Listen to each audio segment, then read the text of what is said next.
Cyberpunk Uncensored.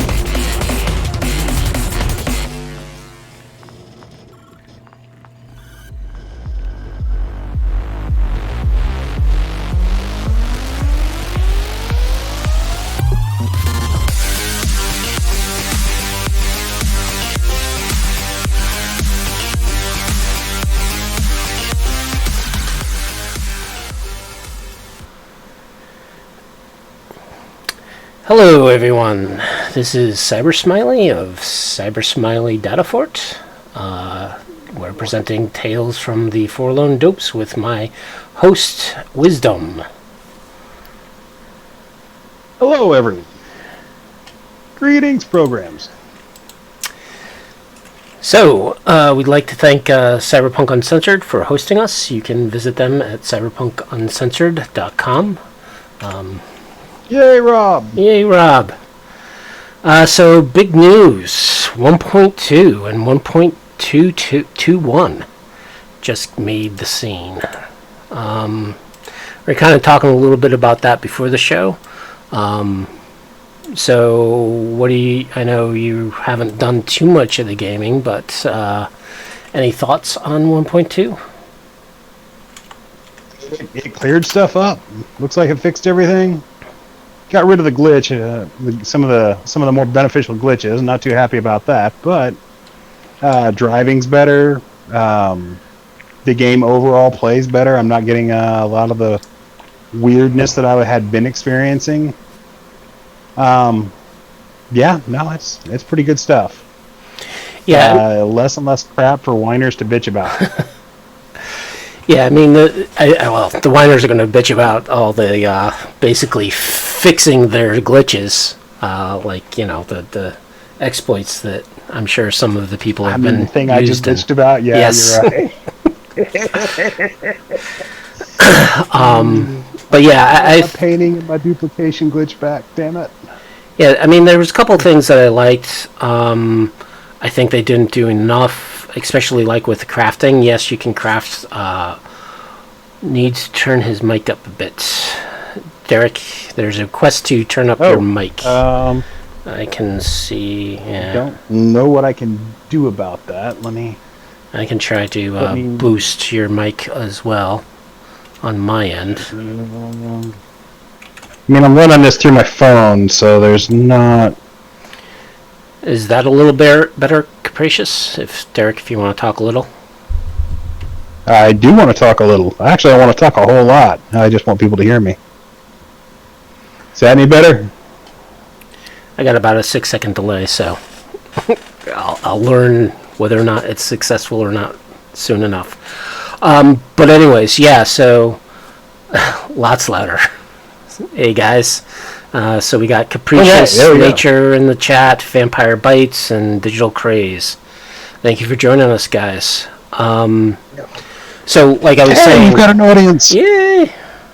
The crafting, to me, they kind of got enough. But when it came to the multi... crafting part, I think they didn't do enough, right? Because all they do for the multi-crafting is either your health boosters, ammo, and grenades. And the thing I really use crafting a lot for is the mods, to try and produce as much mods as I can, mainly because the higher level mods, you can actually use lower crafting material to generate higher crafting material, as it were. Which luckily they haven't cheesed that out yet. But yeah, crafting at this point in my games is kind of a secondary thought for me. And I never run out of ammo, so I've never had to craft ammo before. Yeah, I mean, I've had to, I usually craft ammo when I start getting low, especially if I'm like in the middle of a mission. I've never gotten low. Ammo is so very plentiful. It's always rare. Yeah, there's certain weapons like handguns usually that lasts a while. The crusher, if you have a crusher and you go into a longer mission, that will suck up your ammo real quick. Two of my characters are heavy melee builds. Like my main character, my nomad, he's a punchy and use a knife kind of guy, whereas my corporate ninja is obviously like a katana kind of guy. So that's a reason. That's probably the real reason why I just never run out of ammo. With the street kid nomad or the street kid netrunner, she's probably going to see some issues, especially since I'm going to gear her up to using like big honking heavy weapons and stuff. Yeah. So I can see how that's going to impact the game there. Yeah, with like shotguns. So a normal double barrel shotgun, or even the 4 shots. There are 2 shotguns that will definitely suck up ammo real quick. First is a crusher, because it's on auto load and you get 12 shots and that thing just rocks. And then there's I love the crusher so much. Yeah, and the crusher is my favorite shotgun from 2020. Just because the original image of the crusher is the gong from Appleseed. Right. Like, basically, just the image was traced. And yeah, you give me a handheld shotgun with a detachable magazine. Oh my god! And then there's is it the 8-shot shotgun? So it's got 4 reloads and shoots 8 shots. What is it? Yeah, that's nice. Bazing or something like that. It's like a smart shotgun as well. I love that shotgun. It's good stuff. One of my fun shotguns, because you just like, as soon as you target someone. I'm not sure how you make a smart shotgun, I guess, but. Well, look up that shotgun and play around with it on one of your characters. You'll love it. Just to see 8 shots just come out of this thing and like zone in on one of the opponents, and just takes them out. Oh yeah, no, I know what you're talking about. It's beautiful. I can't remember the name of it off the top of my head, but it's beautiful. The Bazing something or other. At least the legendary version of it is called Bazing. Yeah. So, anyways, this episode we're actually going to be first talking about the NPCs and probably getting into, which of course will lead us into kind of the fluff of the game. So, NPCs wise, so let's talk about the the big ones, right? The Cyberpunk 2020 carryovers of Rogue, Johnny, Alt. I mean, basically anybody who was ever given a name in Cyberpunk 2020 is somehow still alive and still young. Except Morgan. Or at least relatively young. Well, no, we just don't know what's happened to Morgan yet. He apparently hasn't decided whether he's going to be dead or alive. But he's there. He exists. Yeah. True. I assume the original plan for Morgan is that he's going to show up in DLC. But it is kind of weird that they've written Johnny Silverhand, in telling his story, has personally taken over the Morgan Blackhand parts as well as his own. Yeah, which I don't know. I still not sure how I feel about that, but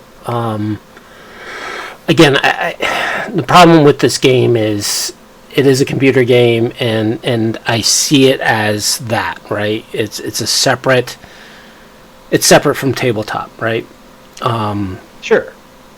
And what they had to do to make a computer game isn't necessarily going to work with what you have on the tabletop, even lore-wise, right? Because I think they were trying to create it, and I think from the way they tried to create this story, right, of Johnny taking over you, and FYI, there's going to be spoilers. Johnny's alive, and he takes you over. So many spoilers. And if you've made it into our 3rd episode and you're still surprised by spoilers, I don't know what to tell you, buddy. You should Yeah. probably just relax and enjoy it. And then trying to explain Johnny and also pull in all the lore from 2020 and from, the source of the tabletop game. And you see it in movies, right? When you read a book and you watch a movie and you're like, okay, that character is like all these 5 other characters rolled into one, right? Yeah. And I think that from a story-wise is kind of, it's a difficult transition, But yeah, I think it's a shame that, because they do talk about Morgan Blackhand. Yeah. I mean, very briefly, but he gets like 4 or 5 like solid mentions throughout the game. So he's there. He's out there somewhere. Yeah. And you're right. Vampire Ra's is definitely dead, or at least his meat is dead. He's Ra's Bartmos. I don't necessarily trust that like his consciousness isn't still out there downloaded somewhere. And that body was in. If Johnny Silverhand can live, Ra's is out there. Oh, definitely. I mean, he is the king of the net, So, yeah, he'll make his own version of Soul Killer and do it better, maybe, and bring himself into the world with his soul.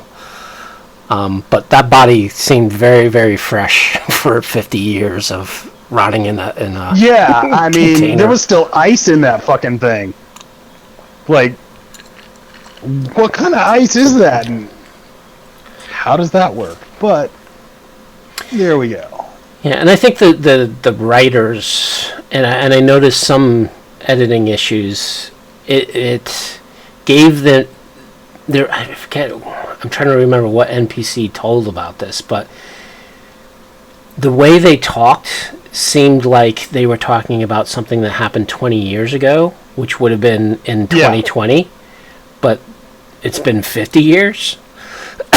Well, I mean, they talk about Ra's dying in one of the supplements, and I want to say it's Firestorm. Happened around. Yeah, it's supposed to have happened around 2025 or something like that. Well, the venture. So the 2023, right, when the nuke happens, is the same time that Bartmos got aced. Yeah. So it would have been around that time. But you never know. I mean, right? So they've been retconning a lot of things. Even Cyberpunk Red retconned Yorinobu, right? So in the Firestorm supplements, they talked about how the players found basically a soul-killed version of Yorinobu that K. Yeah. That K basically had Yorinobu right. killed. You are totally right. I had forgotten about that completely. And of course they retcon it in Red, saying that, oh well, it was actually a duplicate or an imposter, right?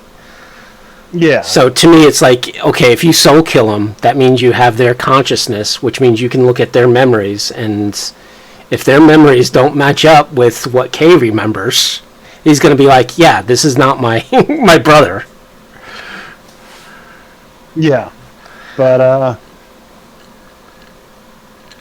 there's a lot of that kind of thing going on. There is a lot of weirdness involved in all these 2020 characters that really don't make a whole lot of sense to me. Yeah, and I think Vampire Bites brought up Shaitan, good which is good. Go ahead.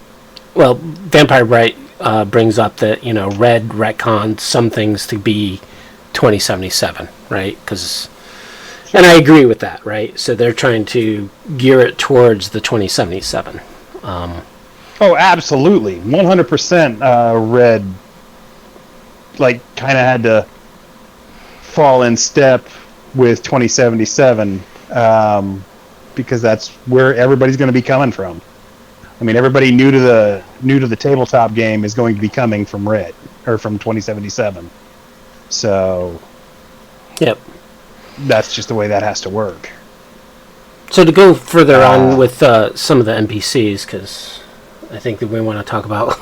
We got a lot to talk about, and I know both of us can go on and on. So, what'd you think of?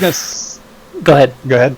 No, finish your thought, and then we'll move on to. Oh no, I was just another gonna say NPC. like Shaitan is like they just turned him into a normal regular solo when he's that dude's an armor jock. He's supposed to be running around in powered armor, and there is no powered armor in the game that they have shown us. Yeah. Instead, we get all these weird mechs that I guess there's kind of powered. Like it's not really powered armor, but some of the psychos get a exoskeleton. They get. Yeah, but I don't know. It's like a combination of exoskeleton, power armor, right? Because they have those shields and they have the weapon. It's like they're wearing a linear frame from 2020 that they've just bolted armor to, and some weapon mounts. Yes. Basically, it's the power loader from Aliens. Yeah, and not to get off subject, but from my vision of what linear frames were, Elysium, that movie basically had. That to me is a linear frame in which you have that was some metal on the outside, versus what they have with the Cyber Psycho, which is not necessarily you're fully encased, but it's bigger than a linear frame. It's like a hybrid between the two. Yeah. So what do you think of Rogue and her appearance in this? I mean, Rogue has always been one of my favorite. Like, I don't actually care for many of the Cyberpunk 2020 like iconic NPCs. Rogue is one of the ones that I always really liked, and they made her look like she's slightly aged, but even in the flashback, she looks pretty much exactly like she did in her original artwork. Yep. And I very much appreciated that. I love me some Nomad chicks and some solo chicks, and she hangs out with Nomad Santiago. She's his partner. It was weird that he got so shafted by the whole thing. Like, he appears as Rogue's partner wearing like a weird, goofy poser outfit. Like, he doesn't look like a nomad at all. He looks like a roadie for like Motley Crue or something. He looked like Saul, just in different clothes. I mean, Sal's his stuff looked used, and that's the thing. To me, that's the defining feature of a nomad, is their shit looks heavily used and worn. Whereas, I don't know, was he wearing like tiger stripe pants or something like that? And they were all, he looked weird. He didn't look like how I had pictured Nomad Santiago to look.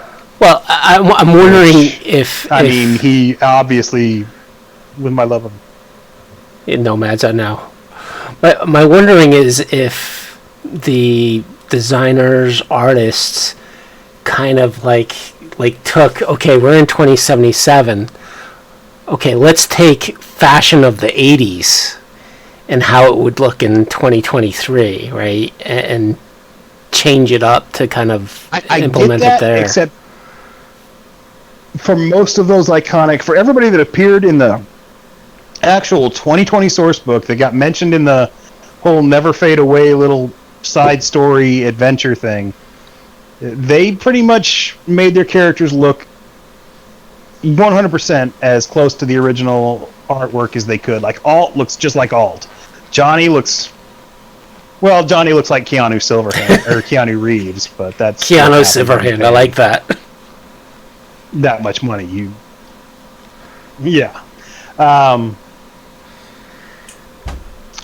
but yeah, Rogue looks just like Rogue. Alt looks just like Alt. I mean, Raisha's corpse looks like Raisha's corpse. But for some reason, Santiago gets shafted on the idea. Mm-hmm. I mean, just face-wise, he looks pretty much the same. The original artwork is what cemented my love. I mean, he looked Mad Max, and that's what I want to see. It's just a small complaint that I'm bitching about endlessly for no reason. Yep. And what do you think of the interpretations of the Arasakas in that family? I mean, I thought it was really, really shocking that they introduced Saburo Arasaka as being still alive, and then they immediately kill him. Just like, wow, right off the bat, like out of nowhere. That was really shocking to me. Like, he's generally the big baddie. Like, he's the Darth Vader, or not even the Darth Vader, he's the Emperor. Yeah. And instead, I guess Yorinobu, who I'd always seen as being like, I mean, sure, he's Arasaka's son, but he seemed fairly altruistic for Cyberpunk. I mean, he was running around with basically a Guardian Bosuzoka gang in 2020, and it was weird. Well, I think the story arc of Yorinobu, right, was he tried to be the rebel, right? He tried to be the edge runner fighting against the Corp. And he came to a revelation before 2077, even I think before even Red, of I can't defeat this evil. I have to be, I have to ingrain myself into the evil and seek a way to become the power of that evil. Sure. Because it seemed like that whole thread at the end with all the various endings was not the Arasaka ending, but like the other couple of ones. It seemed like he was trying to bring another war between him and Militech, right? To destroy Arasaka, right? It seemed like he was trying to make Arasaka go on a death, basically a death journey into, or a death fight to just finally destroy them. I liked Hanako. I liked the character progression. In the 2020 era, she is just this little wallflower. She's totally innocent. They've kept her isolated all her life. She knows nothing of what's really going on in the world. And you can still see some of that in 2077, but she's definitely come into her own. And her own may not be the person she wanted to be, necessarily, but she owns it. Yep. And I don't know. She was actually, I really liked her as an NPC. She was complicated. Yeah, and I think they all looked awesome for being 70 plus years old. Well, yeah, I mean, that's the entirety of all the NPCs. Like, what the hell? Rogue's really the only one who shows any of her age at all. Like, the entire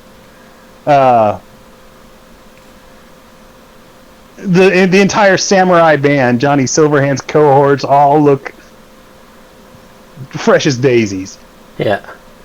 Yeah, Capricious Nature says Adam Smasher looks like a freaking boss. He does. Capricious, you are correct. Adam Smasher looks super badass. Like, terrifying.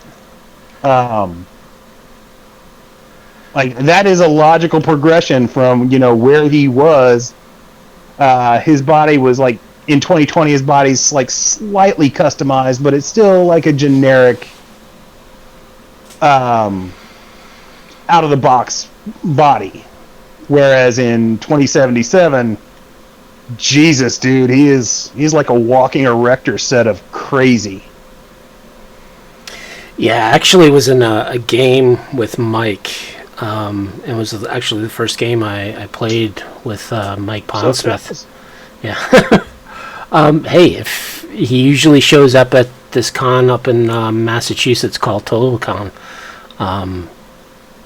I think one year he kind of missed it, but I played with him in 2013-ish, 2014. And that's when he first started coming to that con, him and Cody and the rest of RTG. So, yeah, and when he first came there, I played in a game with, what the hell is her name? Not Mikoshi. Why am I thinking Mikoshi? No. Who's the youngest of the Arasakas? Mika... God. have it on the tip of my tongue. The one who's in charge of Danger Girl. Danger Girl, the comic book? No, so what Mike did was the youngest. I think it's the granddaughter of Saburo. Something from Edge Runners Inc. No, this is in Arasaka. It's the granddaughter of Saburo. Michiko. Michiko, right. So the game, I'm sorry if I'm going off of what we're talking about, 2077, but anyways, Michiko, right, our group was there we were hanging out in Afterlife, and Adam Smasher was there, and of course none of the players really had too much cyberpunk knowledge, so they didn't know who Adam Smasher was, and I basically said, do not fuck with that guy, don't start any shit with him, he will kill you. And everyone's like, okay, sure, we'll take your advice. And then bound and determined to fuck with that dude just to and then to prove my own silliness. Yeah, Michiko came into the bar, and she was looking for, what was it? Is she old enough to be in a bar? She's Arasaka. She can go where the hell she wants. I guess if Mike's running the game, she can do. Yeah. But she wanted the taste of Night City, and basically our group was there to give her a guided tour of Night City. It didn't end well. Well, it ended well for her. It just didn't end well for us. But anyways, yeah. So we got to meet Mike's version of Adam Smasher, and yes, he was definitely a cold stone killer there. Yeah, I mean, that dude is terrifying. Yeah. So he was basically created to be the antithesis of Morgan Blackhand. So the other main NPCs, so V's friends, right? So we had Jackie, Victor, and Misty. I liked Victor a lot. Misty bugs me. I don't know why. She just annoys me. She looks too much like Pris. I mean, I don't mind that. I actually like that. Like, Pris is hot, but she just, like, her personality, just, like, for a chick who lives in Night City, she is, like, ridiculously naive. Come on. She's a granola I guess girl. That's, like, strength of character or whatever. I mean, you're going to meet naive people. She is definitely a granola girl. She is going to... and not that there's anything wrong with that. I just don't know what... See, I think I've been around a lot of New Age people, so she to me, she's like, yep, there's definitely going to be those type of peoples, and no matter what city you're in. I mean, I've gone to Lilith Fair. I'm okay. It's cool. She just... I don't know, man. Her personality just irks me for some reason. So, what do you think of Jackie as your compatriot? I think Jackie's cool, except he's got the stupidest hair since Yolandi. Like, his hair just... I want to kill him just for his hair. Like, him dying didn't bother me. That and the fact that he's constantly, whenever you're having to do a mission with Jackie, he's constantly getting in your way and getting you killed. I hate Jackie, to be honest. I like the concept of Jackie. I like the voice actor. I like the fact that he's this giant lumbering hulk of a dude. But in reality, yeah, he gets you killed a lot, and his hair is just stupid. So I'll agree with you that yes, he gets in the way a lot, especially during the Maelstrom scenario. Oh my God, he got me killed so many times. As for his hair, I actually like it because it has this Aztec samurai type of look to it that I really enjoyed, right? And bringing it to this neo-future kind of blend of tribalism and just how I picture Night City as this just combination of past, future, various cultures just bashing together into this weird, new type of culture. I'll tell you who his hair reminds me of. Did you ever read Lone Wolf and Cub? Yes. His hair reminds me of Daigoro. I look at him, I look at his body, and he's like this freaking Hulk. And then I look at his face, and I'm just like, you look like an infant, dude. See, I'm picturing because my wife is into Mesoamerica, so a lot of the Mesoamerica art, and even some of the movies like Apocalypto, right? That hairstyle. I haven't put that together until now, but that actually makes a lot of sense. If that's what they were going for, they did a good job. I still think it looks dumb, but I get the cultural reference. I mean, that's where I saw it. That you pointed out to me. Yeah, and that's where I saw it from. Was like, oh, he's like Mesoamerican, because it wasn't. And at first, I thought it was like the samurai top knot, and then I was like looking at him like, no, it's kind of this weird blend of the Mesoamerica, the Aztec, the Mayan, type of look to it. And granted, I'm sure you're not. You haven't been exposed to that too much, where my wife is really into it, so I think it was one of those things that somebody who's not familiar probably is just going to be like, oh, this guy's trying to look like some weird type of new samurai, and I think they might have gone with that, right, as a samurai top knot and kind of blended in the Mesoamerican part of it. I think that's. Yeah, no, I think you're right. That, like I said, it gives me a new appreciation. I hadn't seen it in that light before, and that makes sense. It still looks dumb to me. Like, it's always going to look dumb to me. And if you were to take me back to Mesoamerica, I'd be all like, you guys have stupid-looking hair. I'd say that to him, too. Then I'd probably get sacrificed on a pyramid somewhere. Yeah. Blasphemy, but I'd stand by my words. Well, there's a lot of other, customs that the Mesoamericans had, like, the lip piercing and the nose piercings, and the severe piercings that they would do. But anyways, to me, so what do you think of like a lot of the community who think that there wasn't enough Jackie? That there should have been more adventures to kind of build up that relationship between you and him? It would have been nice to have the prologue focus more on, you and Jackie's relationship. They could have done more with that. I agree with that. They could have definitely padded out the beginning of the game. That is not. They give his impact. They treat his impact as being a lot more meaningful than you actually experience in the game. You do 2 missions with Jackie before the thing happens, and on the 3rd mission you do with him, the thing happens.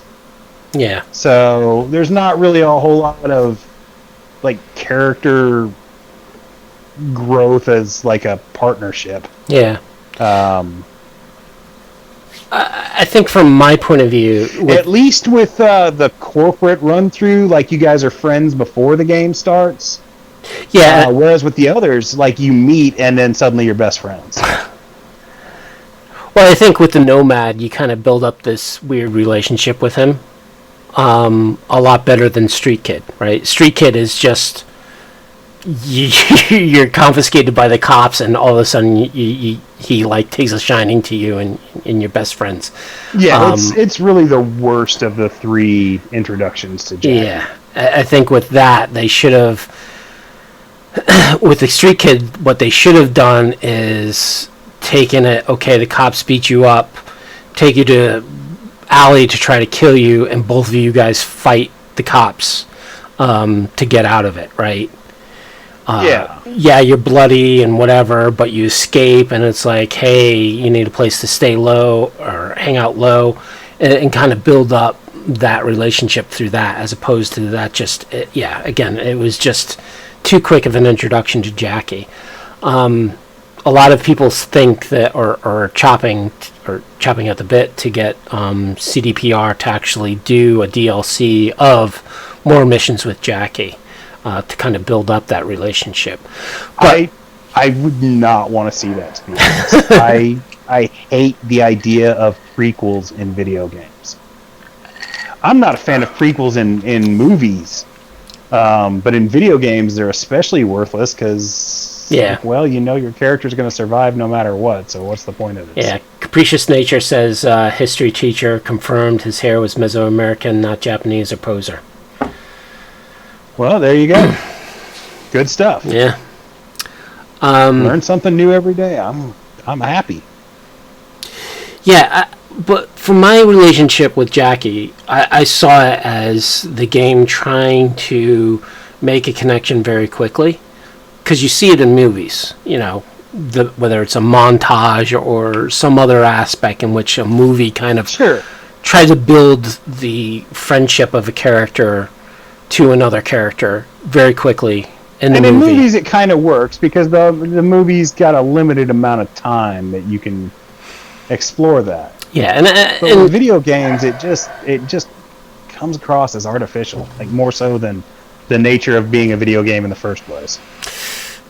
It actually worked for me because I've seen it in movies, and to me, computer games are definitely an aspect of entertainment and storytelling that you try to build a quick relationship as quick as possible. Also, you're trying to cause a tragedy to happen very quickly and then get into the main story, right? And the main story is V's journey of trying to get rid of Johnny, right?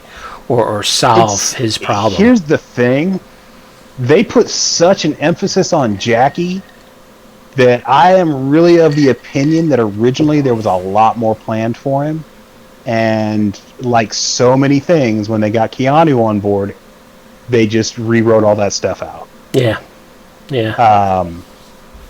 That's my honest opinion. Is when they brought Keanu, basically whatever storyline they had already had, they threw out. They tried to salvage as much of it as they could, but in the end, you go with the thing you paid all the money for. Yep. Yeah, so Capricious Nature says Jackie definitely seemed shoehorned into the intro. Yeah. So let's move on to... So I think I covered most of the main NPCs. I don't think I'm forgetting too many that you would kind of... Oh, Takamura. Nakamura is my favorite NPC in the game, bar none. I fucking love that dude. Right. That dude is the hardcore solo that, represents hardcore solos. He is your corporate ninja, samurai, whatever. He's the dude. Yeah. Like, he's the guy you want backing you up at any given moment.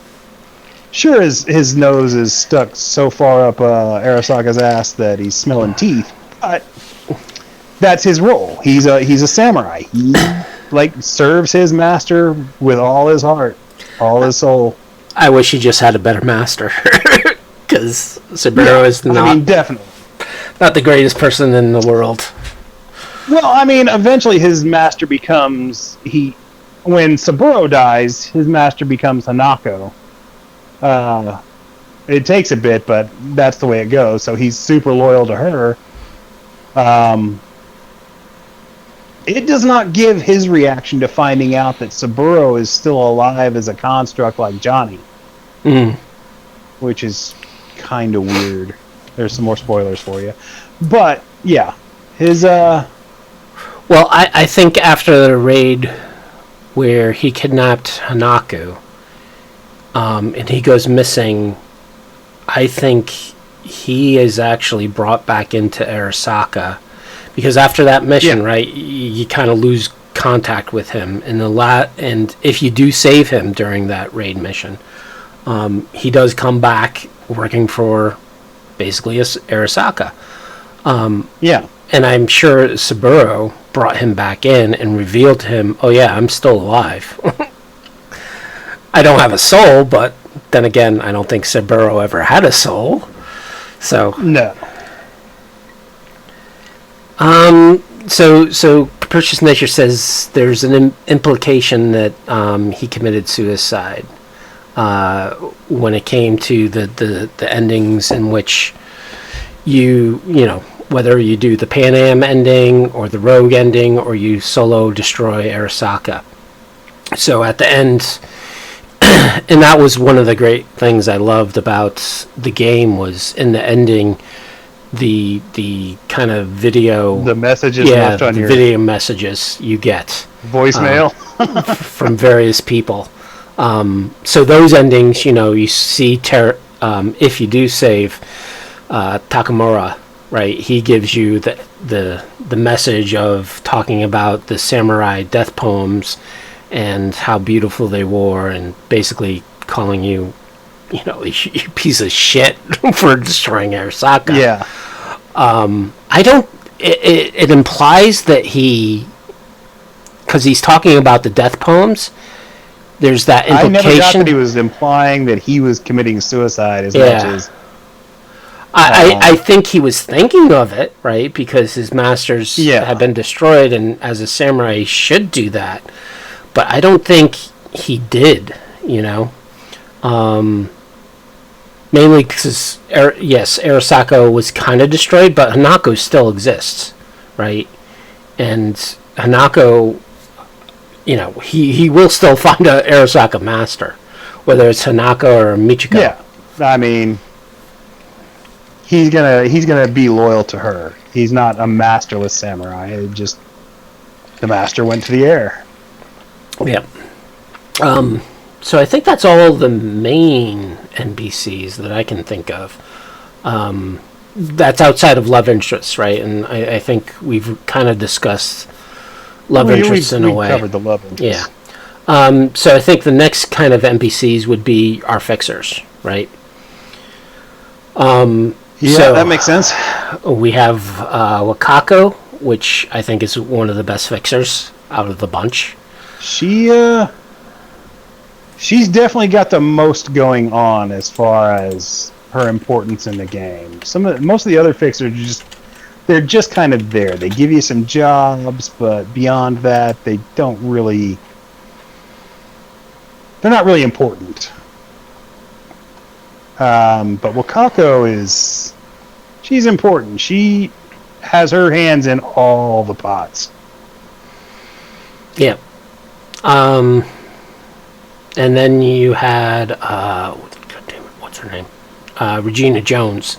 She was kind of a main kind of fixer because of the Cyber Psycho missions, right? Yeah. I liked Regina. I didn't give her Skippy back. Fuck that. But, prior to the duplication fix that they did, you could actually give Skippy back and still retain him in your wall. Oh my god, I wish I'd thought of that. Damn. Yep. I hate that mission not ever clearing off my thing. Like, I don't even care if I fail it, but I wasn't going to give Skippy back, but I hadn't thought of, like, making a duplicate and turning it in. Damn! Yep. Curse you! Why would you even put that in my head now that I can't do it, you bastard? Sorry. The other interesting fixer I liked your little headquarters thing. Yeah. Dude, to me, and again, I think this gets into the fluff, is just how messy everything is. Just like full of junk and full of garbage. It's like, yes, when you go into the corporate, some of the corporate NPCs areas, yes, it's nice and clean, but even then, like, what was it, Carrie's place? Yeah, he's a rock star. He's messy. Yeah, that's because he's a junkie. Yeah, but he has a maid. he has people to go and clean that stuff up. It bugs me that when you get control of these places, like when they become your secondary safe houses, Yeah. you can't clean them. That bugs me, 'cause my OCD is looking at that place like, are you fucking crazy? Roaches running around on the floor. What the fuck? Yeah.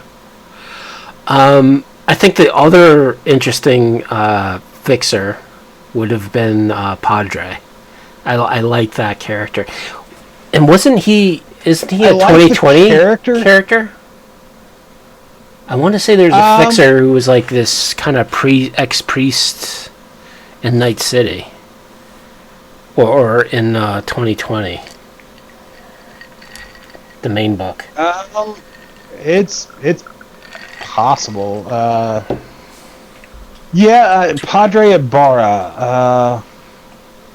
I don't think they're the same character.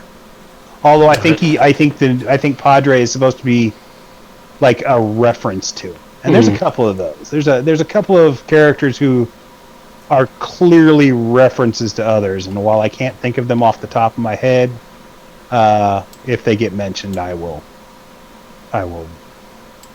Yeah. But yeah, I think he's a reference to the character that shows up in the books. I don't think the names are the same.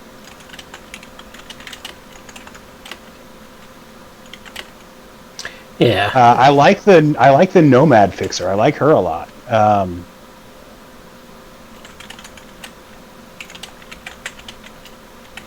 The Padre's really dirty though. Like he has you do some, like all the really dirty missions come from him, even more so than Wakako. Like go kill this guy just because he kind of pissed me off, kind of thing. Like Jesus, dude, you're a man of the cloth, motherfucker. What are you doing?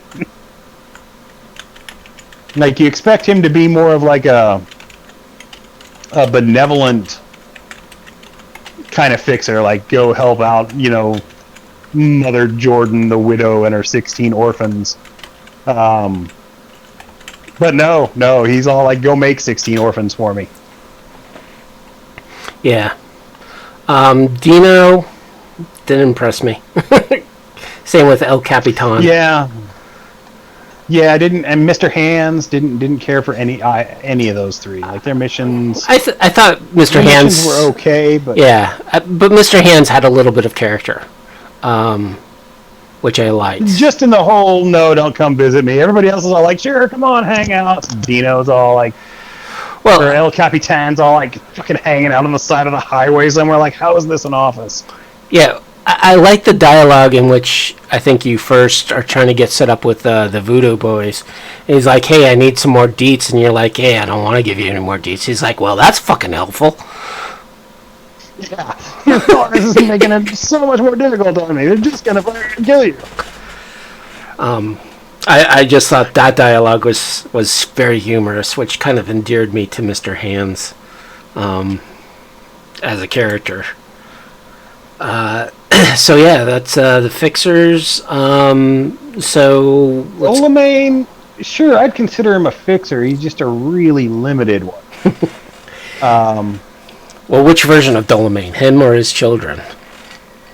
Yeah, I liked that mission. I liked seeing all the weird, distinct personalities that that his cars fracture into. I would have liked to have seen them take that a little bit farther. I know if you do if you do it right, one of the cars retains a personality kind of and just talks to you every now and then, but it's not very frequent. Yeah, I think you have to, at the end of that mission... All the AIs in the game, to me, are really interesting, and I would have liked to have had more interaction with them all. Especially the soda machine. I liked the soda machine. Yeah, well, that was interesting one where Brendan and who was the girl he constantly was kind of talking to? The chick that hangs out, talks about her son. Yeah, so in or the boyfriend. In real life, those are husband and wife voice actors. Oh, that's awesome! I did not know that. Yeah. But yeah, Brendan was pretty funny. Delamain, for those who don't know, in order to get Delamain to continue to talk to you, you actually have to save his children as individuals, and you'll get a car with one of the child, which is the one I think you kind of talk to.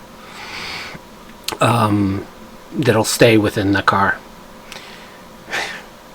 Capricious Nature puts up, "Oh, good, Brendan." He puts a little tears place on there. Yeah, that sucks that you couldn't have saved him. But then again, he's like, "No, you idiot! I'm not an AI." I'm like, "No." Yeah, he even tells you, "I'm not an AI." You're an AI. If you're able to do that, you're an AI. Yeah. Capricious.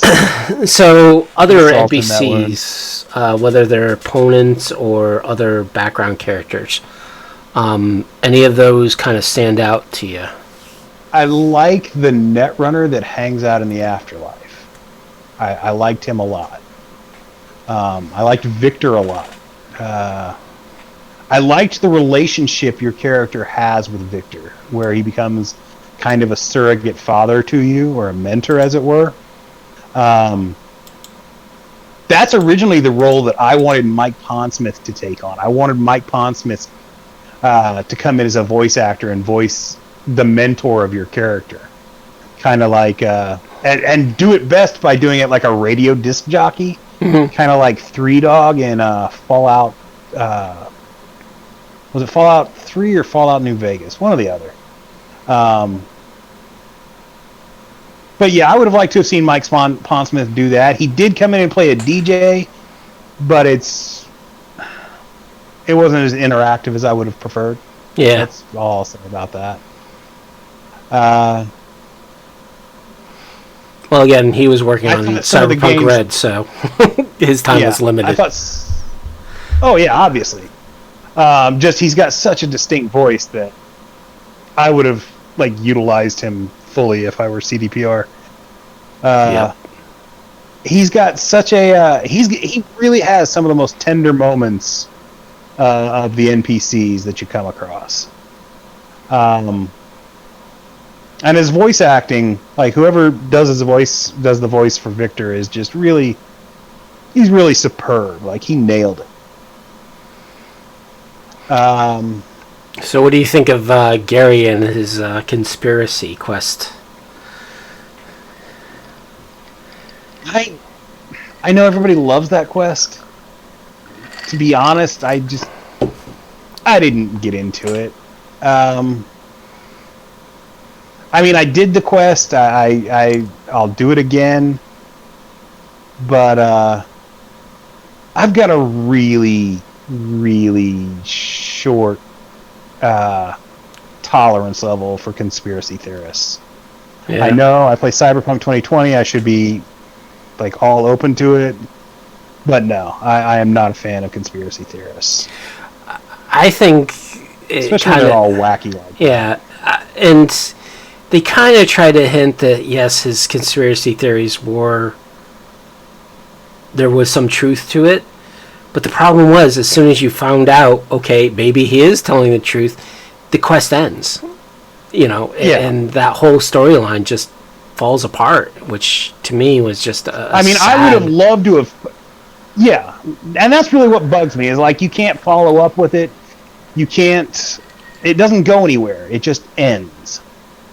And you get a couple of calls from him later on, just to rub salt in that wound of you will never get closure on whatever the hell is going on with this couple. Yep. I'm sure that I'm going to mention something that I'm sure is going to be very near and dear to your heart is the Nomad family with Saul and the whole crew there. That is absolutely near and dear to my heart, and I saved all that stuff as much as I could. I drug out those missions. I liked every single one of those people. I like Saul. I think Saul is doing what he thinks is best for the Nomad community. Regardless of he and Rogue getting into it. You mean Pan Am? And Pan Am. Sorry. Regardless of he and Pan Am like disagreeing on so much, their hearts are both in the nomad community, and they're looking out for their peoples. They really got the nomads right, and that's what I was worried about, is that they wouldn't. I was actually like truly surprised by how much attention they gave the nomads in Cyberpunk, seeing as how they're kind of, I don't know, they're just, it was really surprising to me. Well, they did have their own source. I expected the game to basically be nothing but city shit. Yeah, I mean, they did. They're one of the core character classes, but with all the corners that CDPR was cutting, as far as, you know, true mechanics and like faithfulness to the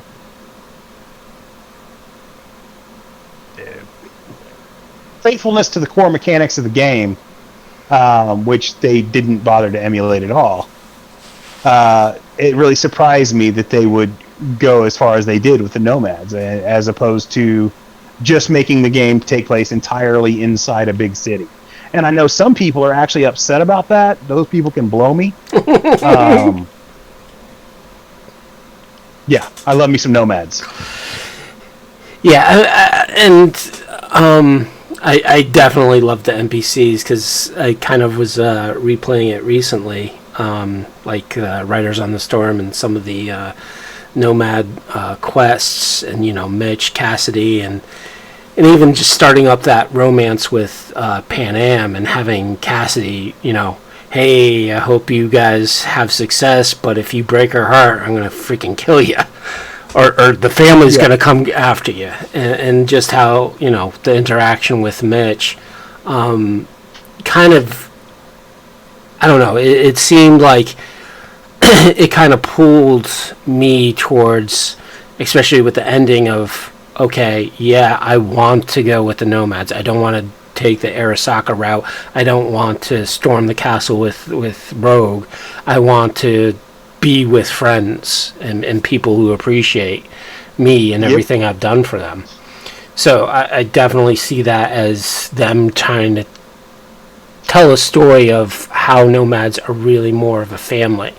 Because they could have gone the other way of, you know, reinforcing the concept of a nomad in the beginning of, hey, all of them are just, you know, raiders and wraiths and ambushers and killers, and they just rule the wastelands, right? Like the Mad Max bandits.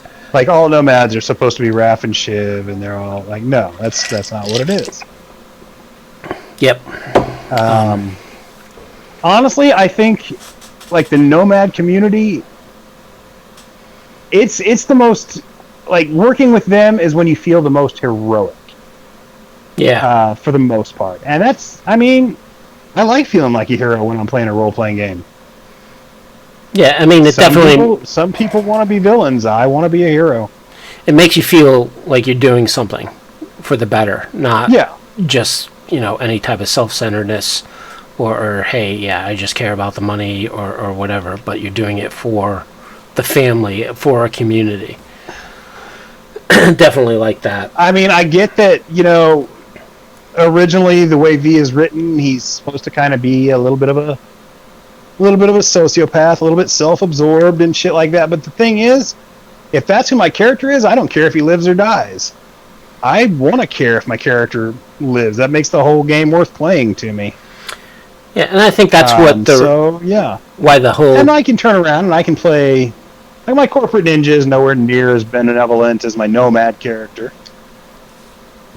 And I think the whole aspect of the nomad family and how tight they are and portraying that kind of made that romance with Pan Am a little more significant versus like the romance with Carrie. He has nobody. Yes, he has old band members, but they kind of drifted away and aren't really still a part of his life, you know. or you have Judy, who basically lost everybody throughout the whole adventure except you. I mean, I've said it before, of all the romance options you get in the game, Pan Am is by far the most altruistic. Yeah, no. Everybody else... I still disagree with that. I mean, one. River kind of comes in close behind her. Yeah. But with River, it's really a personal issue. Like, it's all about his little nephew and whatnot. Yep. River or Pan Am, like, she's trying to help her family. I mean, sure, she wants you to go get her car for her, but I'll kill a motherfucker for my car too. Yeah.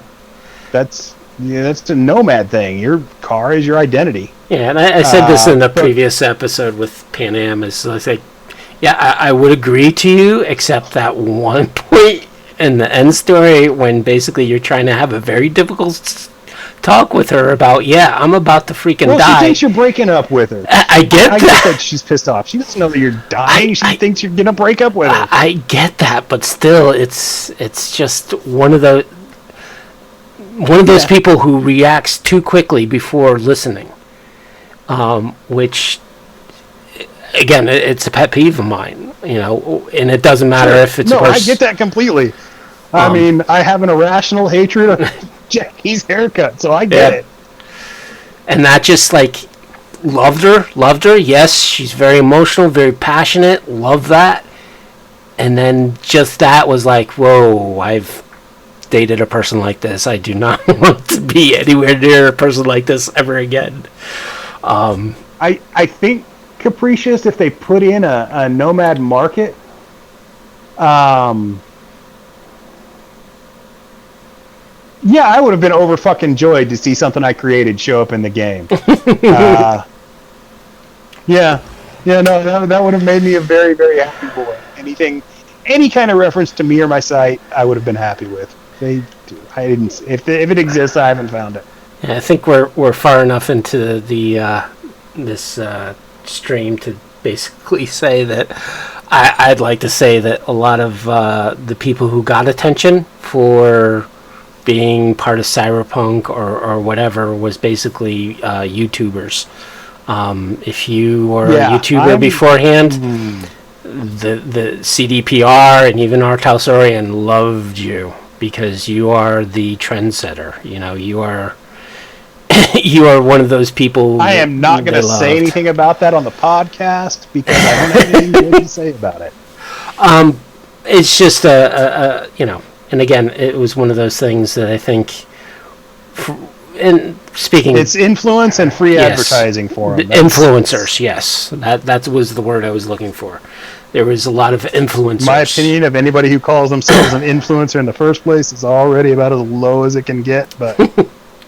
Yeah. And I think for me... That's the last I'm saying about that.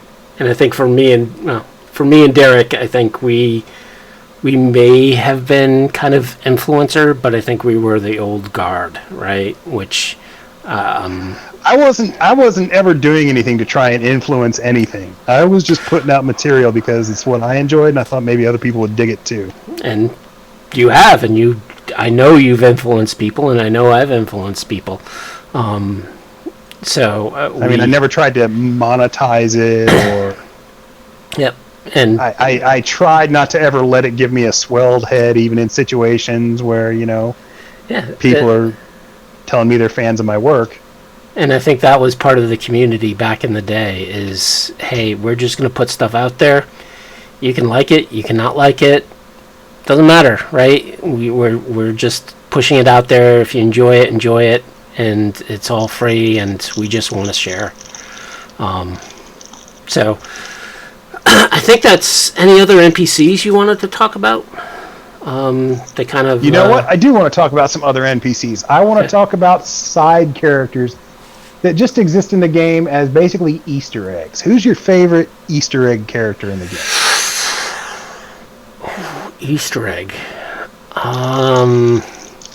See, the problem with the Easter eggs that I've encountered is basically all the corpses.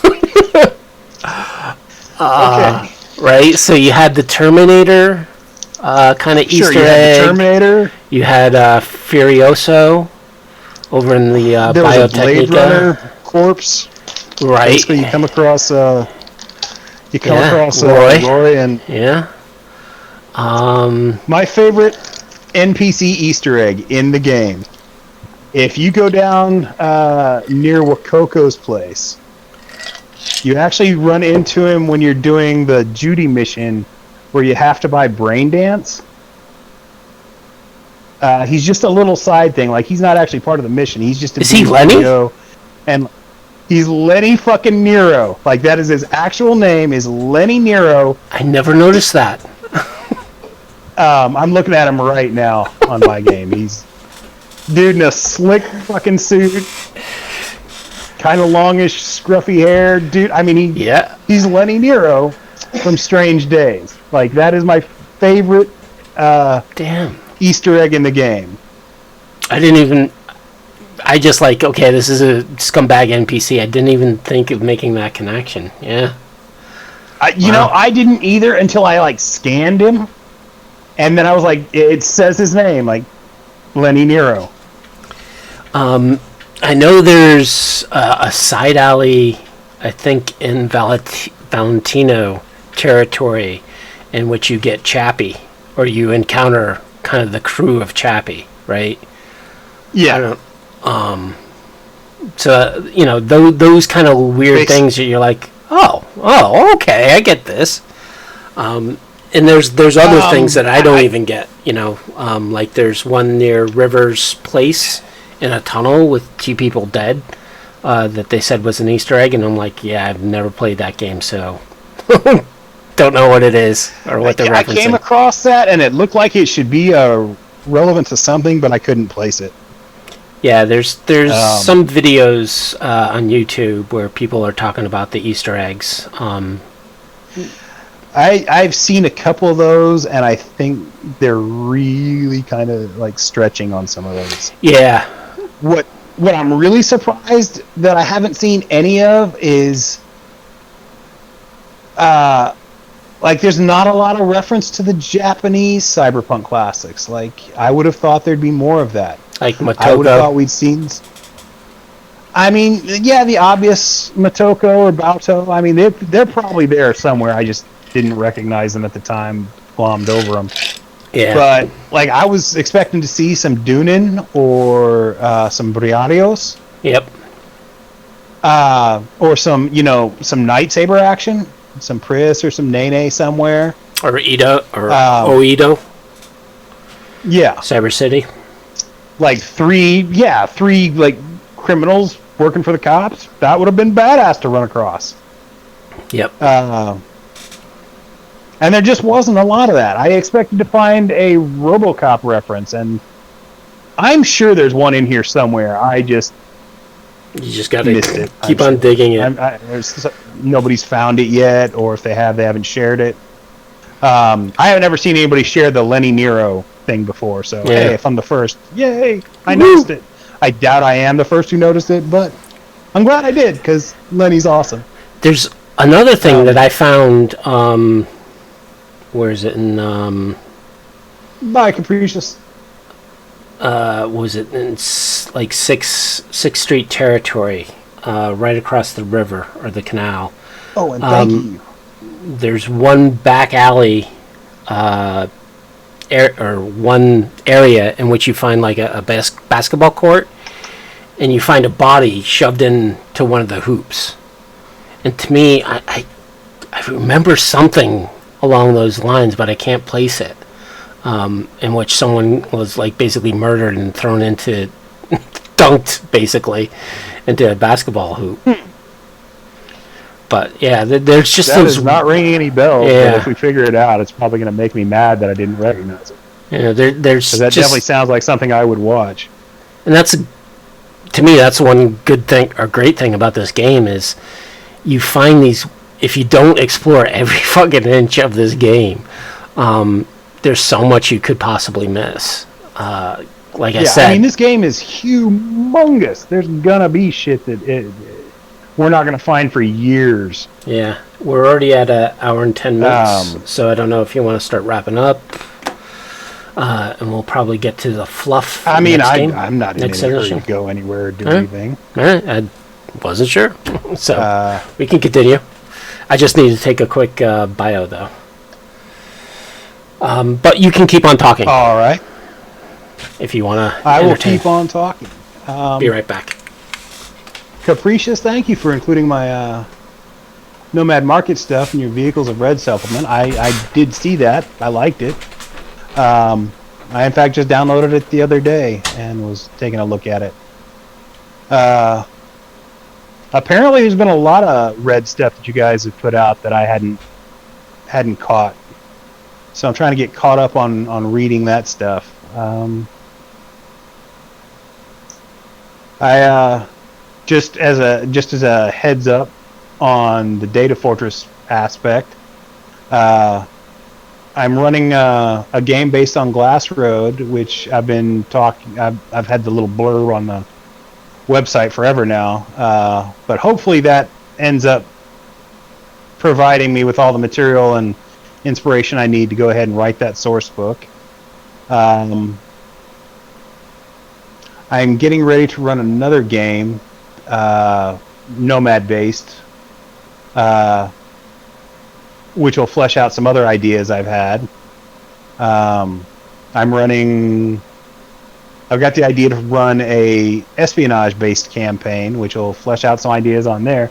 So hopefully I'll be able to get inspired enough to overcome the pain and work on some more source books. Hey, thanks, Rob. That's good stuff. I'm glad to see you here.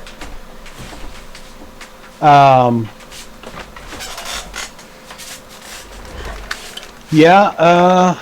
top of that, I'm hoping this podcast I'm doing here with Will goes well. I'm hoping you guys are enjoying it. I'm back. And he's back, so I can stop trying to fill rack my brain of jibber jabbering. Never wanted to be a radio host? I mean, sure I did, but then the idea of I'm much better conversationalist than I am just like somebody who goes on rants. My rants tend to turn angry if you let me go too long. Yes. Nobody wants to listen to the old angry dude. Oh, come on. At the kids to get off his lawn. Everybody loves that. I mean, granted, you're not a boomer. At least that's going for you. I mean, at least I've got that going for me. That is true. Gen X in the house. I am neither a boomer nor Karen. Who's in the house? What? Gen X. Gen X. Okay. Sorry, I misheard what you were saying there. Yeah, Gen X definitely. Yeah. So, other NPCs. So the Pirellas. I thought they have a very political attitude. I'm surprised they didn't have us killed or as a possible leak. Maybe that's a future DLC. I very much would have loved to have seen them come after me. Because, like I said, I like the conspiracy theories that are in the game, the ones that come like they're proven to be true. I want to find out more about that shit. I'm mad that I didn't get more closure on the Pirellis. Well, I'm mad that go ahead. I don't get to go back into that groovy apartment with all the hidden rooms. Yeah, I heard, or I forget if I saw it or read an article about the game designer who did like the Pirellas and some of the other scenarios. Basically, that designer said, yeah, real life, you don't always get the answers to your questions, or nothing always gets solved. So real life, it's a video. Yeah. I want to have more of that cool freaking espionage, like feeling like a James Bondy super spy in cyberpunk kind of way. And I guess he's done it in The Witcher. I don't even care if I got closure. I just wanted more. Yeah. But he specifically designs his scenarios to leave unanswered questions, right? Which is great as a storytelling option, because you always leave that yeah, option you always of want to leave them, I can wanting always more. fill in more, you know, and can but it continue only matters if you do fill in more, bastards. Yeah. So I'm trying to think of other NPCs. So from NPCs, gangs, right? What do you think of the gang representation, at least from 2020, right? So we had the Maelstroms carry From a 2020 over. standpoint, it's weird that some of these gangs are still around. Like, okay, Maelstrom is my favorite 2020 gang out there. Like, I love Maelstrom. But the truth is they have a very unsustainable Model. model. Like, you're not going to get a bunch of crazy, borged out cyber psychos together and have that last for very long. Yep. Yeah. I mean, even if you don't all, like, freaking just die from overdoses and whatnot, eventually the other gangs are going to team up and take you out. That's just the way that goes. Because you're crazy and unpredictable and you're just freaking violence mongers.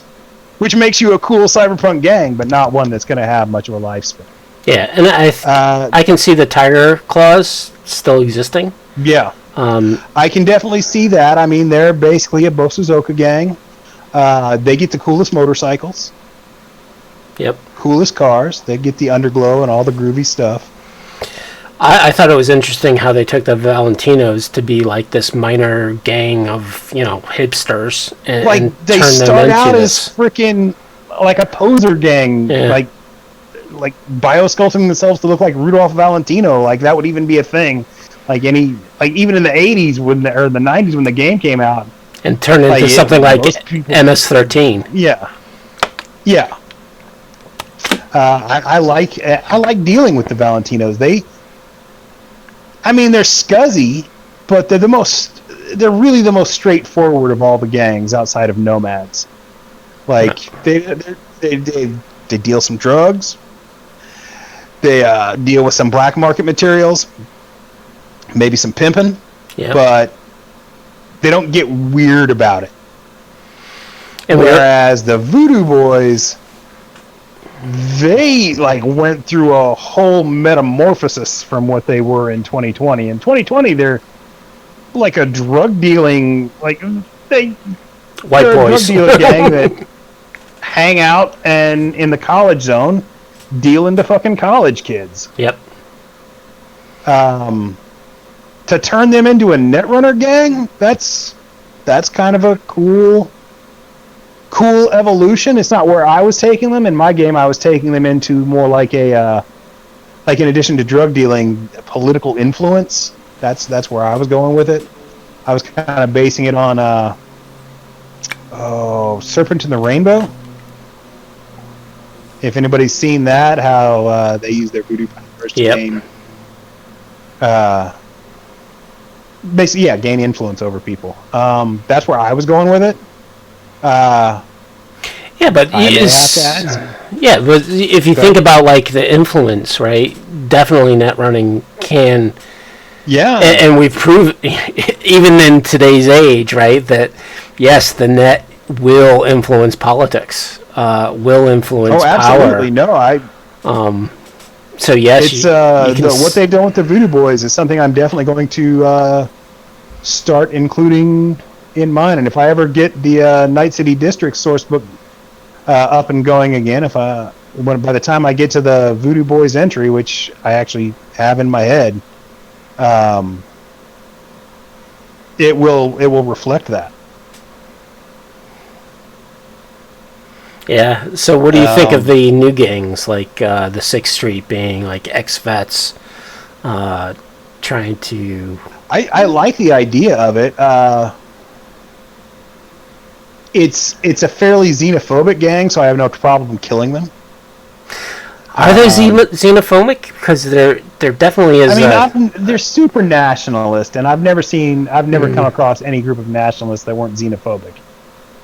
True, but they seem to have straight up racist. Yeah, but they're definitely like if you they're definitely anti-immigrant. Yeah. Yeah.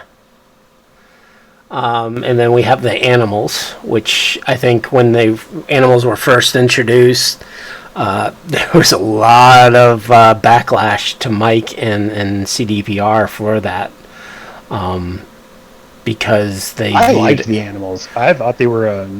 Go ahead. Yeah, so I don't know if you heard of kind of the initial backlash when they showed the animals. I think EP3 in 2018. Because some of the members were black, they viewed it as, okay, these are, and you're attacking them. Oh, you're flipped out on CDPR for the weirdest shit. Yeah. Like, just getting upset and angry. And it always seemed to me like none of the original complaints ever seemed to be genuinely from people who would be upset by them, but more like they were being made by troublemakers just so they could make some trouble and like denigrate the groups that they were claiming were offended. Like, it was, yeah, I don't know, it came across this big weird thing, like the whole trans issue, based on the chick in the ad. Yep. Like, that didn't seem to come from anybody who was trans. That seemed to me to come from people who were wanting to hurt the trans community, by saying that they were making up this ridiculous argument. Well, it was just, and I could be wrong about that. I could be dead wrong, but that's the impression that I got from. I really don't want to get into that whole thing. No, I'm not. I don't want to get into My quick statement is there's a lot of people who aren't the marginalized group that are trying to defend the marginalized group, and they're not doing a good enough job, right? Because I think the person who originally said that the animals is horrible because they're portraying black people as being called animals didn't even know Mike Pondsmith was African American, right? Didn't know he was part of, the design of this game, or that he had the Voodoo Boys and them being turning into African Americans. Did you lose me or did I lose you? I lost you. Okay, because I'm doing this on my phone. Occasionally, my phone just like cuts out of. Got it. Discord after like an hour and a half for some reason. I don't know why. So it's just this.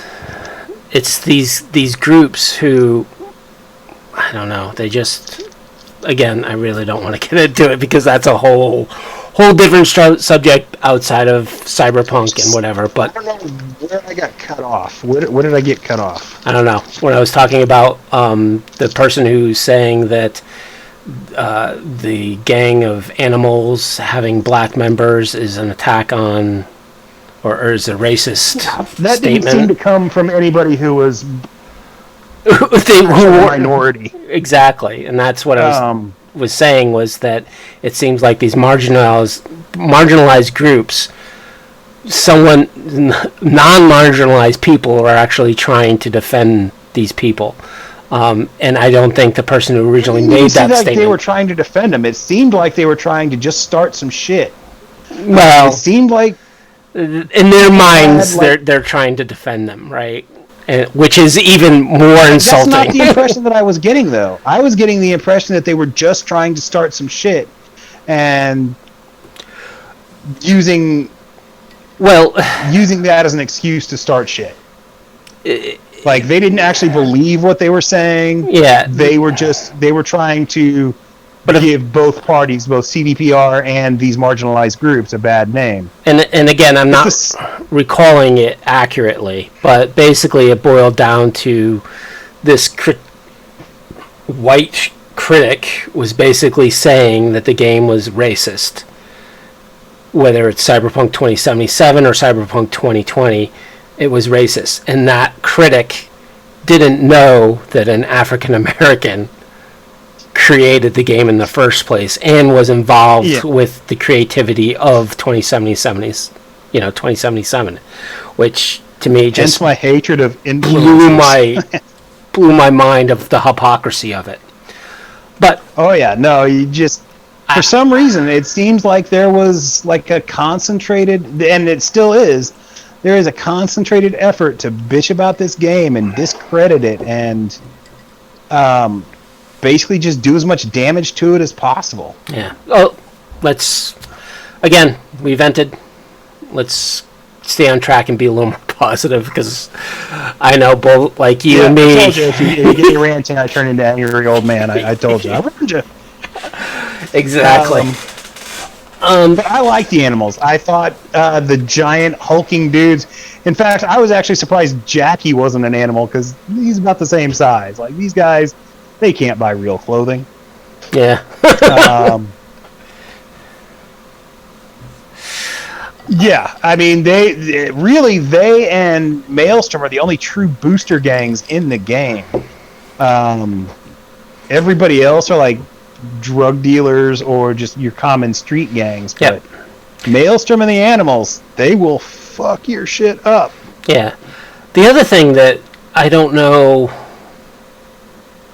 why it didn't happen, but it seemed like the Moxes, even though they are a gang, right? I really wanted to see them like have a bigger role. Like, I thought they were one of the new gangs that they created. They were my favorite.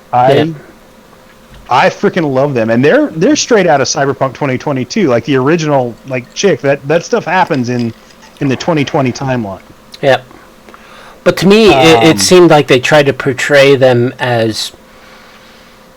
They didn't try to portray them as a gang. Right, they tried to portray them as this group of protectors of women, and I'm not a guardian gang. They are a guardian gang, right?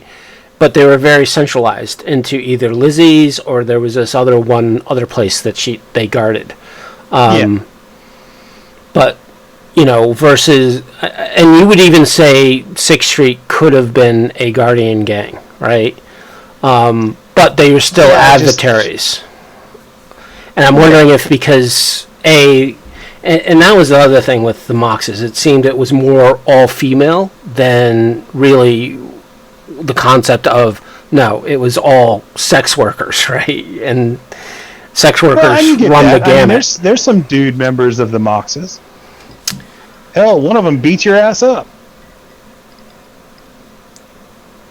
When was that? I don't remember that one. When you're doing the Judy mission, like, you meet in their apartment, and he's got his... in the cloud. He wasn't Mox, though. He was. Was he? Was he really? Yeah, he's a Mox. I don't think he was a Mox. I think he worked at the clouds. He never really became a Mox. Because I think Mox is one of the ex-workers, right? An ex-sex worker, right? So from my... because Alvarez is... or not Alvarez. What's her face? The chick Judy has you saved. She's Mox, and she's still a very, very current sex worker. Evelyn? No, she's not a Mox. Yeah, Evelyn. She's not a Mox. You sure? Yeah. I mean, the Moxes seem to really go out of their way to help her out. Judy goes out of the way to help her out, and I agree that Judy and her have a very interesting relationship. Replaying,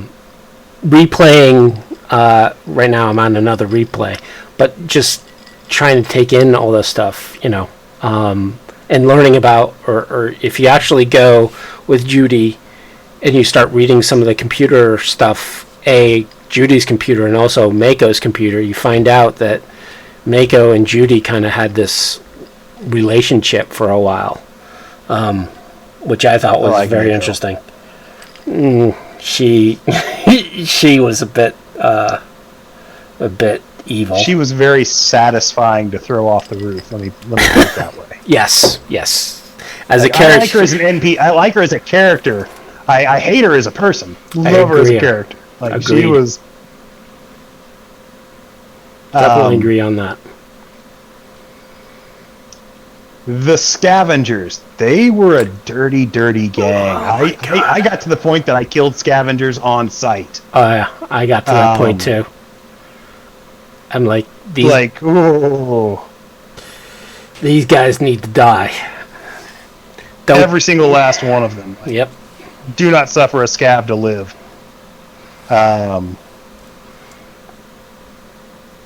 Yeah, they were my favorite gang to hate in the whole game. Like, Yep. they were by far my most hated enemies. Yeah, I almost forgot about them, about talking about them. But yeah, I just, with the first mission, yeah, I kind of didn't like them. But as you learn what scumbags these guys really are, yeah, you just want to wipe them off the face of the earth. There are a lot of scumbags in the game. Yeah. And I think the next group would be Dr. Fingers. Oh, jeez, yeah, speaking of NPCs. Oh, he was God, great. Dude, that dude is so slimy. He was great. I almost feel bad for John Waters, because the video game character was such a scumbag, but then again, John Waters is a fucking scumbag himself, so... But yeah, just like talking to him, he's constantly like on that little hand sanitizer. Click, click, click, click, click, click. What are you talking about? Click, click, click, click, click.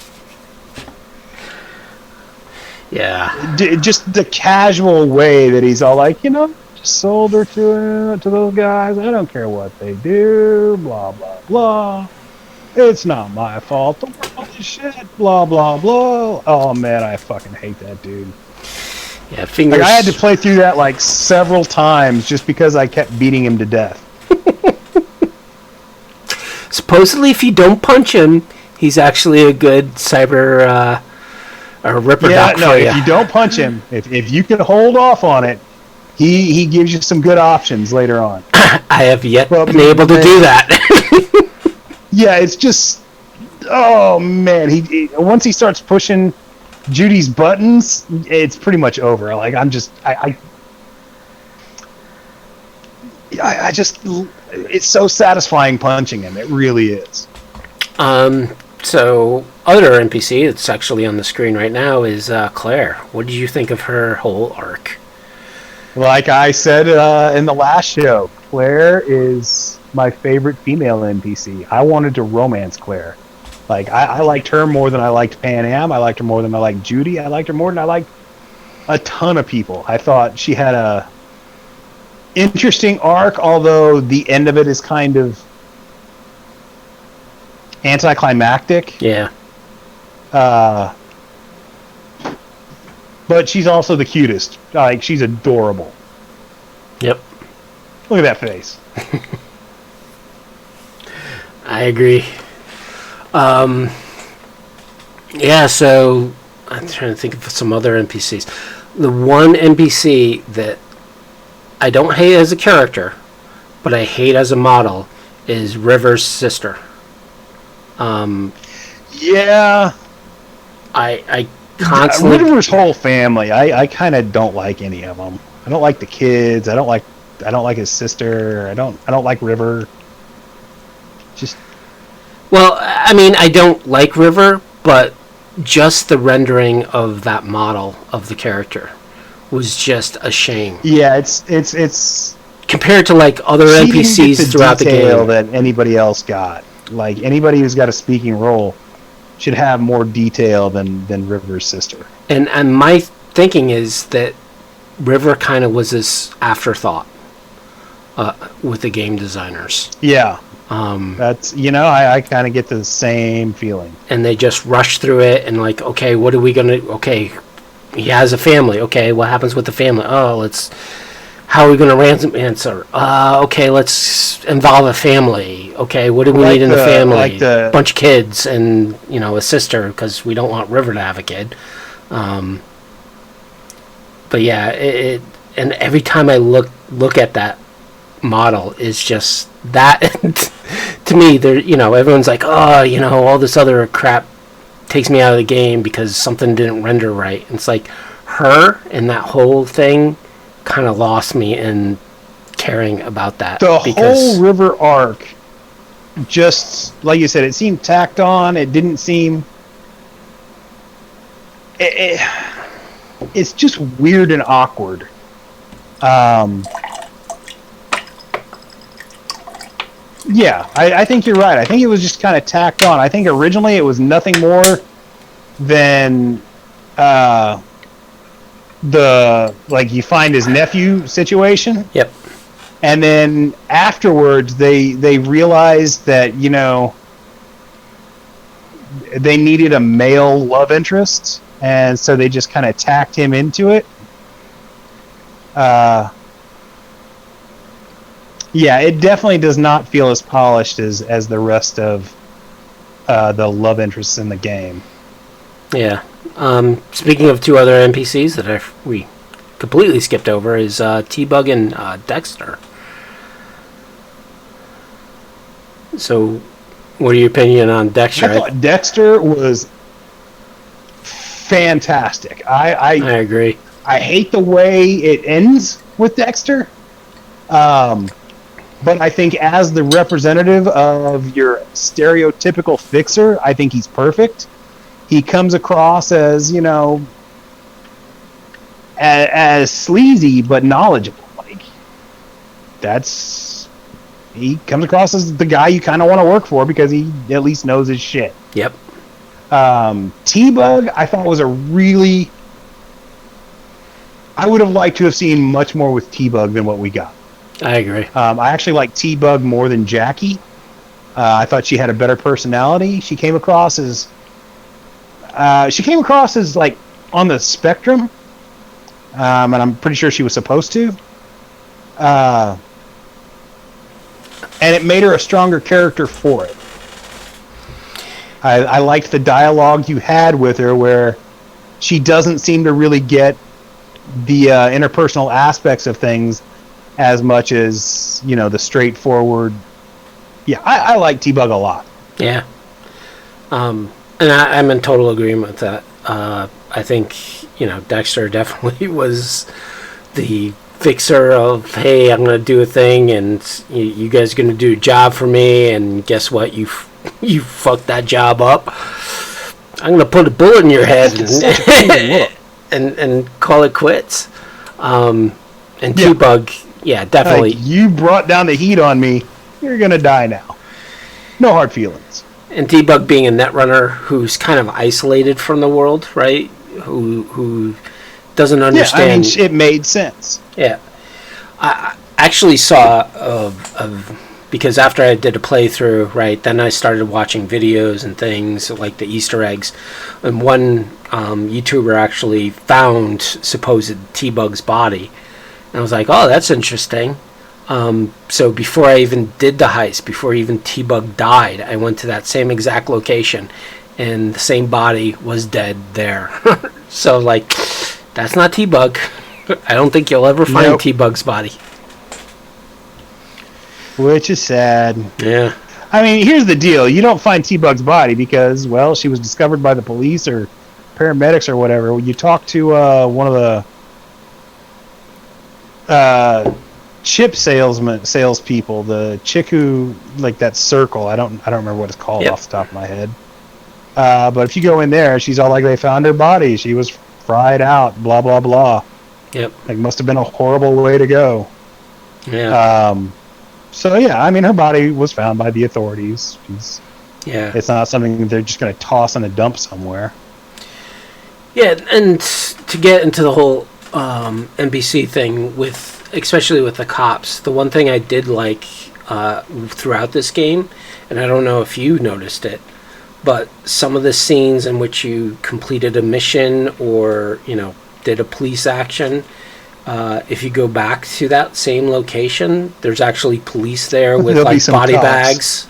Yeah, and there's body bags and crime scene and all this fun stuff, which I thought was a great detail to the game. I agree. It was good. So we're about hour and 40 minutes. Anything else we want to talk about NPCs? Let me see. Who might have we forgotten?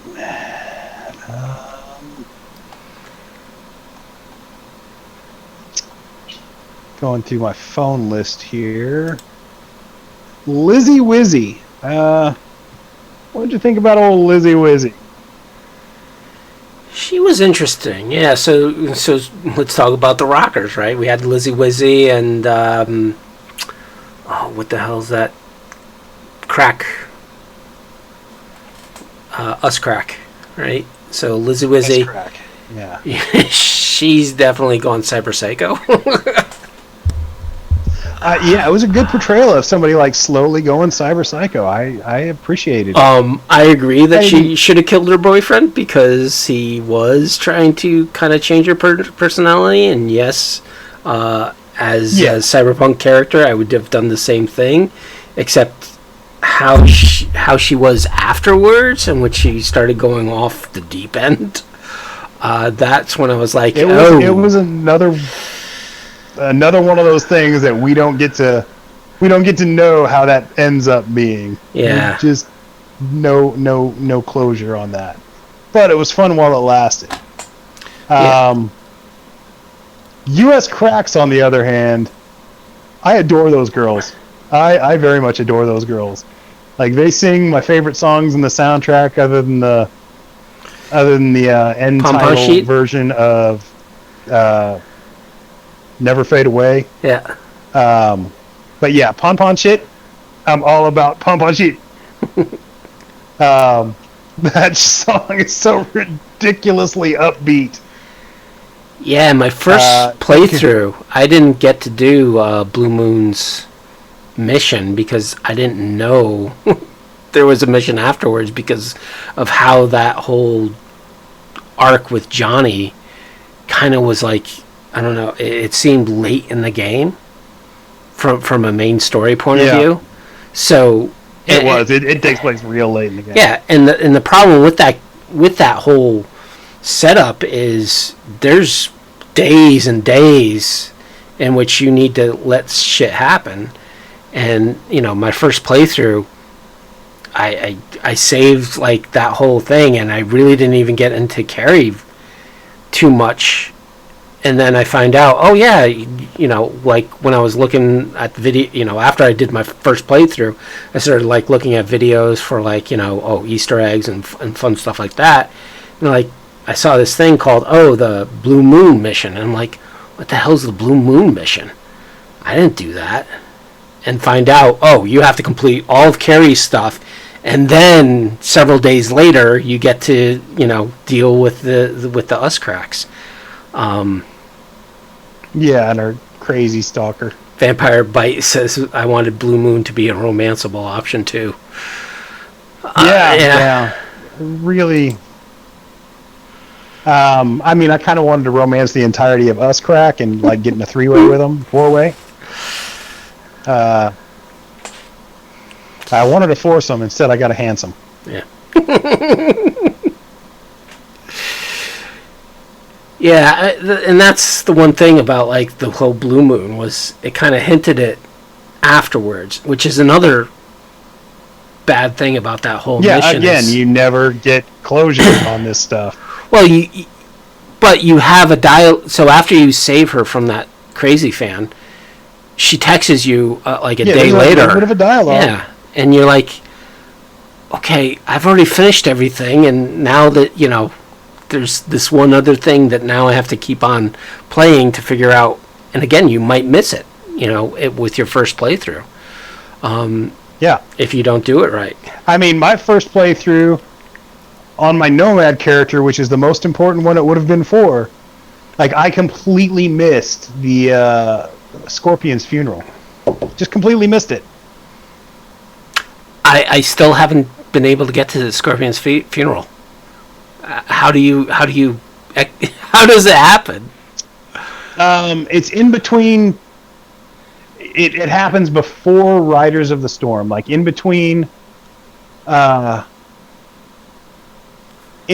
time that you like get like rescue the dude and Riders on the Storm. Apparently, dude is like the Nomad Scorpion's partner. I can't remember his name off the top of my head.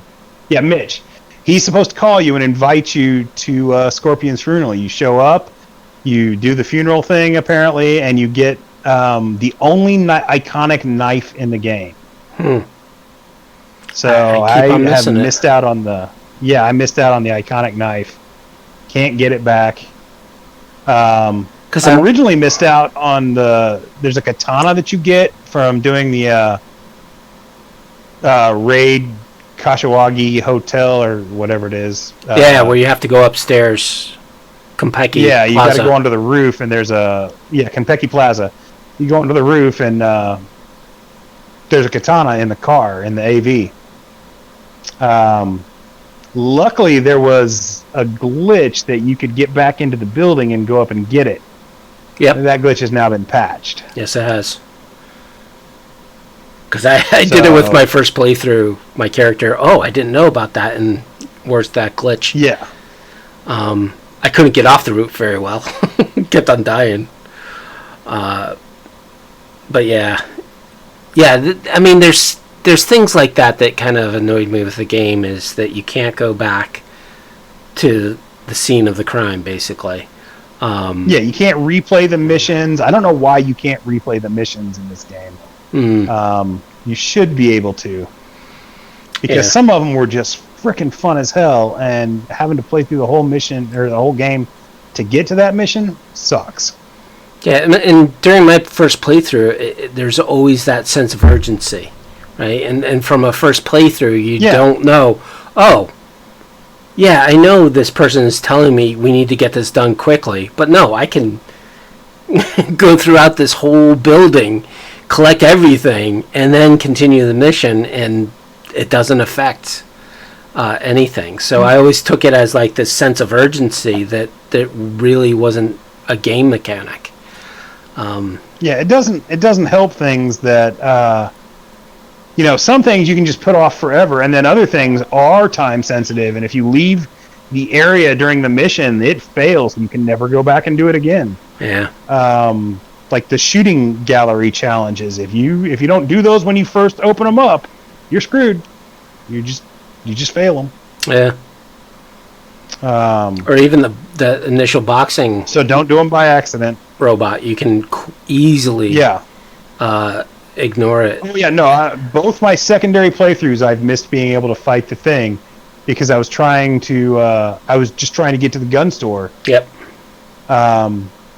And by going into the gun store first and then leaving, when I came back, you can no longer fight the robot. And especially all the missions that start with like calls was a problem, because if you're like in the middle of something and you get a call and you accidentally hit F or do something else stupid, the whole call could just be canceled, and maybe you got the call, maybe you accepted, you don't know. You miss out. Which kind of was annoying. So, we're about an hour and 50 minutes. You think we got all the NPCs? I think we got all the ones that matter. Yeah. I mean, there's like a couple of hundred NPCs in the game. But it's not like we're never going to talk about the game again. As long as we're doing this podcast, we can still come back to it. Yeah, so I think for the next few, some of the subjects we're going to be talking about in future is fluff, which is going to encompass environment, story, music, the news broadcasts, and gear. Another topic we're going to talk about is the gameplay, so graphics, the controls, the combat, net running, and other aspects within gameplay. Exactly. And then we'll come up with a conclusion and recommendation, or our recommendation of whether or not you should play this game, and just our overview of what it is. So I think 3 more podcasts will be done with 2077, and then we'll start getting into things like Cyberpunk Red review, possibly other like movie reviews. I think we were thinking about. Sure, just anything Cyberpunk related. Anything we can even tangentially like rope into being like adjacent to Cyberpunk 2020. Yep. So I guess we'll wrap this up. So I'm Cybersmily from Cybersmily Datafortress. You can come there at cybersmily.net.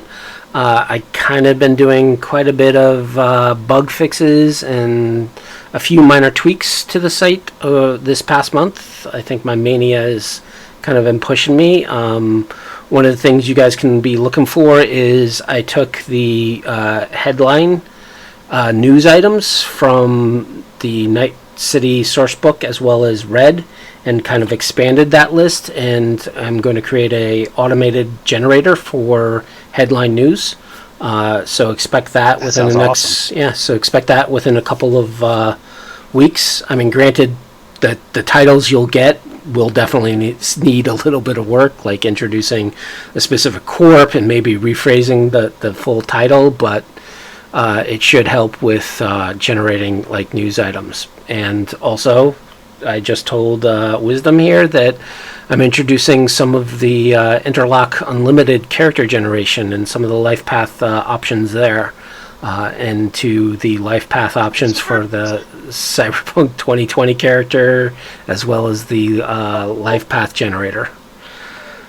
Squee! So, turning it off to you.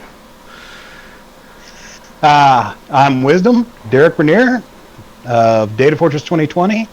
I told you earlier in the rant when Will was doing his IO that what the things I'm working on for Data Fortress. I will say this. I'm not very comfortable doing this, but it's about ready. It's about time to re-up the hosting plan for Data Fortress 2020. Anybody who's interested in making a donation can go to any of the Data Fortress sites, the blog, the site itself, the forum, the file archive, whatever, and there will be a link there. Nothing compulsory, just it's coming. Other than that, I hope to be bringing out some new material soon, and thank you all for listening to us. Yeah, and just a quick shout out to Rob Mulligan and Cyberpunk Uncensored at cyberpunkuncensored.com. Thanks for hosting us on their Twitch channel, and we'll see you guys in about 2 weeks. Have a good night. Oh, yes, sir. Yeah.